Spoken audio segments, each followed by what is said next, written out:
Perekrutan PPK 7 Kabupaten penyelenggara Pilkada di Sumatera Selatan sudah berlangsung sejak 15 Januari lalu, diikuti lebih dari 2.700 orang. Setelah melalui tes tertulis dan wawancara, terpilih 470 calon anggota PPK atau 5 anggota untuk tiap kecamatan. Para calon anggota terpilih akan dilantik 29 Februari mendatang di kabupaten masing-masing.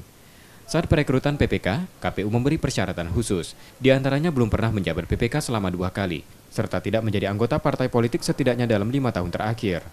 Di awal tahapan pilkada, anggota PPK akan mulai melakukan pemutakhiran data pemilih dan merekrut anggota PPS di desa dan kelurahan.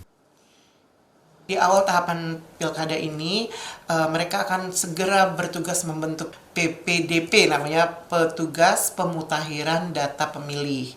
Nah, merekrut itu kemudian melakukan pemutakhiran data pemilih. Itu tugas pertama mereka. PPS juga Pak ya? Dan juga perekrutan, membantu dalam perekrutan PPS, karena perekrutan PPS sudah mulai di minggu ini, maka dilakukan oleh KPU kabupaten masing-masing. Nanti setelah dilantik baru mereka langsung membantu perekrutan tersebut. Di Sumatera Selatan, 7 daerah akan melakukan pilkada 27 September 2020. Di antaranya Ogan Ilir, Pali, Ogan Komering Ulu, Oku Timur, Oku Selatan, Musirawas, dan Muratara. Rizky Nurmizan, Kompas TV, Palembang.